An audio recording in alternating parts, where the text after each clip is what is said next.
So Caitlin Clark, obviously, anyone with a working brain knows that Caitlin Clark has been like one of the best players in the WNBA for the last couple of years. And one of the main reasons why the WNBA is growing.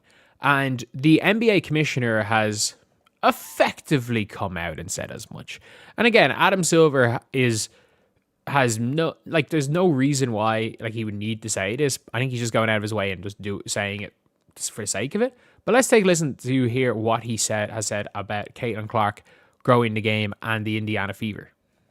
What we do to bring joy to people and give them moments is phenomenal.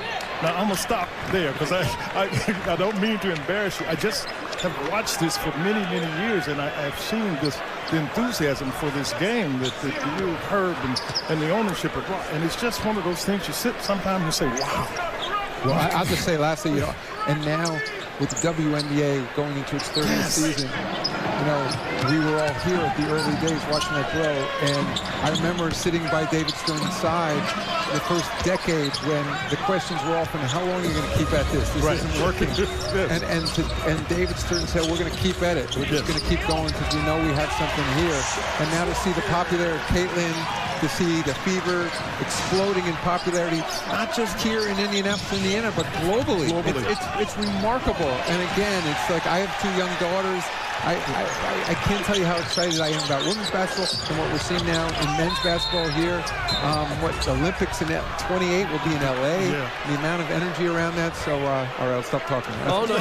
And I mean, he's not wrong. He's not wrong. And like, look, it's only the people that were involved in the WNBA prior to 2023 that will say it. Like, that will come out there and, will try argue against it.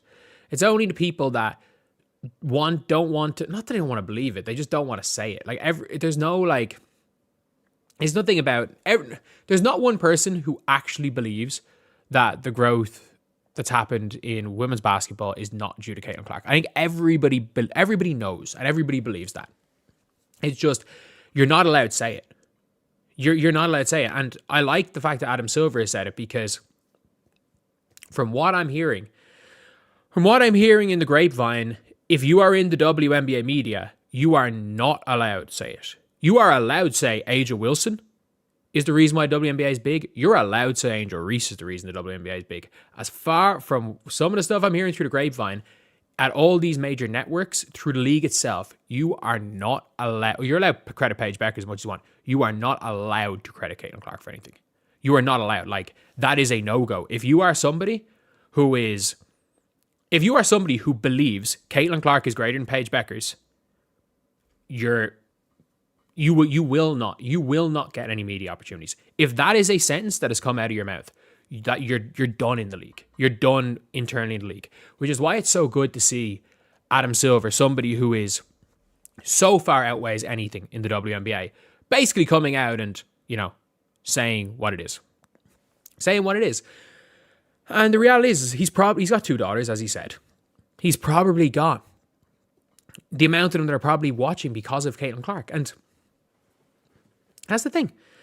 That is the thing where it's like, it is important to have that player that is a catalyst, to have that team that is the catalyst. Like the NBA, it was Magic and Bird first, but the real catalyst was Michael Jordan. It was.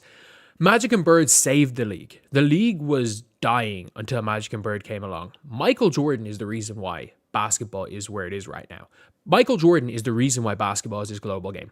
Michael Jordan is the reason why I am an Irish person and basketball is big enough in this country that I have got to the stage where I get to talk about it for a living. Like, none of that happens without Michael Jordan. And none of this growth in women's basketball happens without Caitlin Clark. None of this was irrelevant without Caitlin Clark.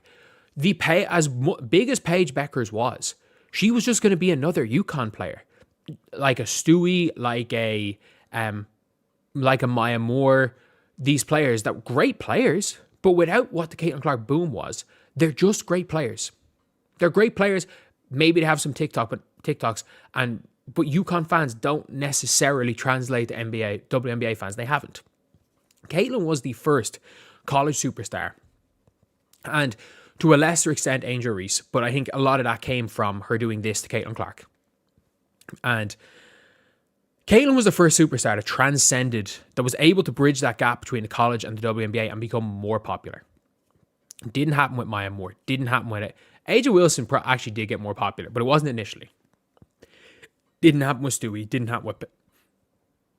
Maybe you could argue it happened with Paige. But now there is that kind of gap where it's like, you've seen a Sonia Citron be significantly bigger when she got to the WNBA. The WNBA is now the platform. Women's college basketball was always the platform. That was where you saw these stars. The WNBA is now the platform. It's now where you're seeing these superstars being made. There's a reason why you're looking at, like, I'm just trying to think just off the top of my head, players getting bigger when they end up going to the WNBA.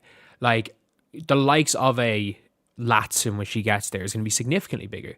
Because again, a lot of these bigger coaches in the WNBA, in college basketball, do put restraints on what their players can do. So you're not really going to be seeing, like, it was hard to bridge that gap, and it needed a player to go to an Iowa. It needed a player to come from a college like Iowa where they were given the keys as a freshman. They set all these records to basically put now the WNBA on the damn map. And it benefits everybody. Like, this benefits every single person, from the kids that maybe would never watch the WNBA now that it's on primetime TV, to the match-going fans. And yes, I understand tickets are super expensive for some games. But I'm sorry, they're still cheap. Like, you can get into 99% of WNBA games for $15 or less. And I'm sorry, going to a game for $15 with 17,000 fans going crazy is a better experience than sitting 5 rows in a 300 people at a game in a 15,000 seater stadium and getting third row seats in an empty stadium. It is objectively a better experience. If you want to go watch people play in an empty stadium, come over to Ireland and watch some National League basketball. If you want to sit in a school in a hall with 100 people. But at the end of the day, it is something that we can look at and see that it's good that the NBA itself, that the commissioner of the NBA is able to at least admit the obvious. The commissioner of WNBA won't. In fact, the commissioner of WNBA has come out and said that she should get credit for the growth of Caitlin Clark. Nothing to do with college. The only reason Caitlin Clark's making money is because of WNBA. Like, they're so backwards. Everything in this league is backwards. And at least you've got Adam Silver coming out and saying it. And there are people on social media that will say it. And they got killed for it. Like Sophie Cunningham. They're like, is Caitlin face the WNBA? She's like, well, yeah, duh, obviously. And she'll get killed for that statement.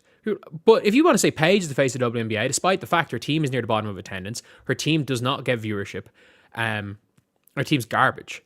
Like, everyone's like, oh, Paige is a winner. She doesn't even win.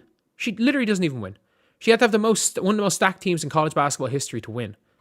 And, like, but you're allowed to say she's the face because it's apparently morally incorrect. It's apparently you have bad morals if you believe Caitlin Clark's a good transcendent basketball player. And at least the fucking commissioner of the NBA was more apparent. Every single one of these is saying it. But anyway, see you guys.